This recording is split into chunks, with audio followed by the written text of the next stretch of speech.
Bonjour et bienvenue pour cette vidéo du dimanche. Donc réveil naturel dans le hamac. Et je vous fais faire un petit tour du propriétaire.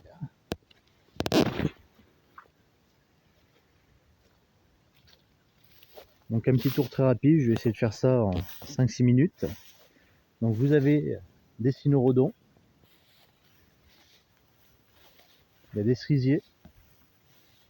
Donc là, un très beau cerisier de ville dont j'ai pu profiter il y a quelques semaines de ça pour en masser et en manger au réveil.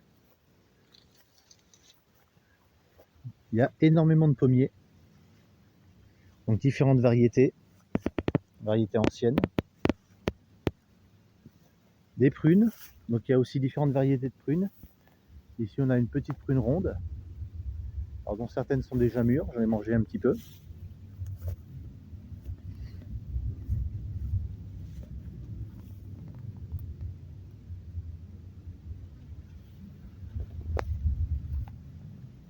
Donc vous voyez, le cynorrhodon, j'en ai encore un autre beau ici.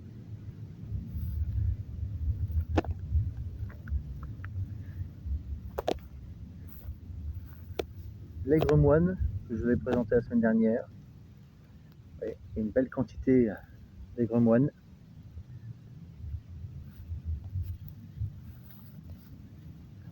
Énormément de pommiers. Alors je garde une belle surface d'herbe haute pour avoir des pollinisateurs. On surveille au bruit des oiseaux comme vous pouvez l'entendre.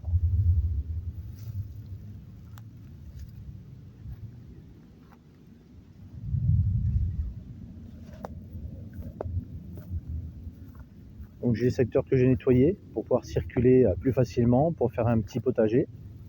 Donc démarrer le potager d'hiver. Donc je nettoie un petit peu sous les arbres pour pouvoir justement trouver plus facilement les fruits le moment venu. Parce que si c'est dans les herbes hautes, ça va être un tout petit peu plus compliqué. Et puis l'avantage, quelque part, l'inconvénient, l'avantage d'un terrain qui est resté pendant plus de 10 ans sans que personne ne s'en occupe, c'est d'avoir des petites forêts qui se construisent. Alors la forestation c'est quelque chose de normal, quand vous laissez un terrain nu, il va redevenir forêt. Avec la particularité ici, vous voyez par exemple, là j'ai un prunier ici central qui en fait s'est ressemé tout autour et a donné cette forêt de pruniers. Alors même si effectivement c'est très dense, alors tous ne sont pas forcément fertiles, mais pour autant, vous voyez, j'ai un certain nombre de pruniers qui donnent déjà des fruits.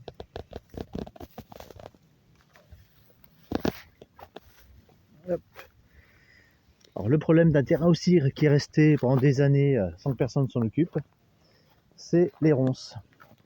Donc vous voyez, mais plutôt que de débarrasser les ronces, qui pour moi serait dommage, j'ai gardé des zones, des gros buissons de ronces à certains endroits qui seront contrôlés et qui me permet le matin au petit déjeuner, donc roncier bien dégagé, vous voyez, donc toute l'herbe taillée comme il faut autour, et de pouvoir au petit déjeuner me servir directement.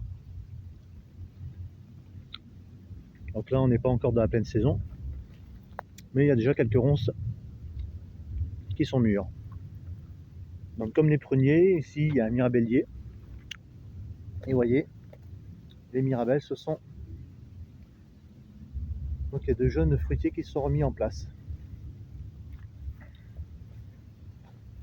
Vous voyez les quantités de pommes monstrueuses,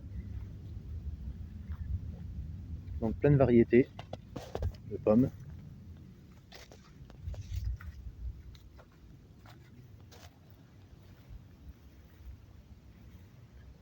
Des variétés anciennes, ce sont des fruitiers qui sont là depuis 30, 40, 50 ans. Alors, si certains arbres sont un peu anciens, ça ne posera pas de difficultés particulières.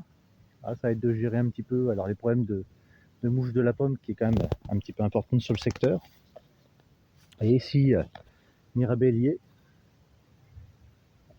qui s'est ressemé un peu partout.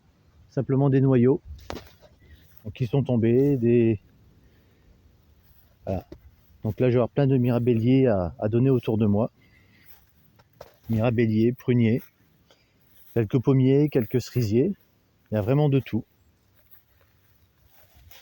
Des noyers aussi.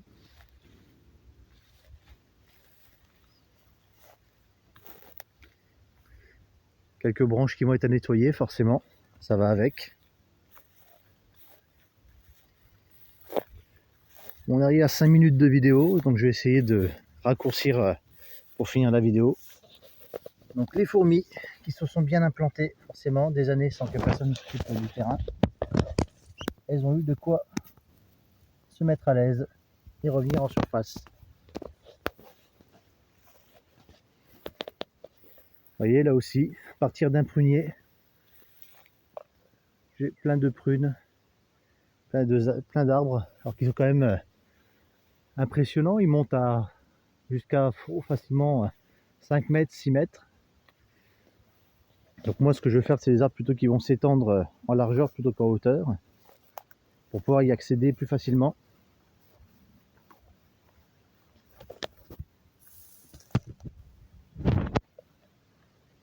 Ouais, le prunier. Alors ici il y a 2 arbres qui ont poussé. Alors je pense qu'au départ il y avait le cerisier qui a été mis en place. Et une prune est venue se mettre au milieu et puis vous voyez, ça avait été mis dans du grillage pour protéger un petit peu. Alors est-ce que qui du prunier ou du cerisier était là en premier? C'est un petit peu comme l'a fait la poule. Vous voyez l'avantage de trouver un terrain justement qui est abandonné depuis des années, notamment un ancien verger, c'est de pouvoir avoir un point de départ au lieu d'attendre, de devoir tout planter, d'attendre 3 ans, 5 ans avant d'avoir ses premiers fruits.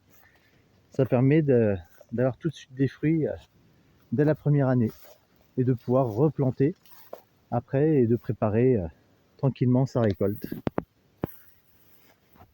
Voilà, entre les arbres anciens, dont certains se sont couchés d'ailleurs, alors c'est pas problématique, hein, de toute façon ça va être par la suite taillé, nettoyé et puis les branches rééquilibrées pour pouvoir repartir. Donc vous voyez, j'ai encore un noyer derrière, des murs,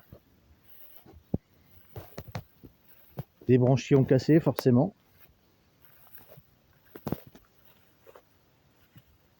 Vous voyez, les six mirabelles, vous voyez, elles se sont semées et ça fait un véritable buisson qui a poussé ici.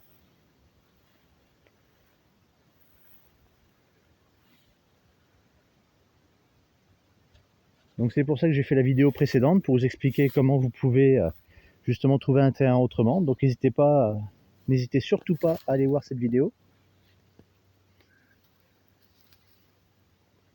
Parce qu'avec ça, vous pourrez certainement trouver un terrain qui aura été, au cours de la base que vous aurez trouvé, qui n'est pas occupé, sur lequel il y a un beau potentiel au niveau des arbres fruitiers, et de pouvoir démarrer rapidement un cheminement vers l'autonomie qui sera un peu plus efficace que si vous partez d'un terrain nu. Sur ce, je vous souhaite un bon dimanche, et je vous donne rendez-vous à la prochaine vidéo.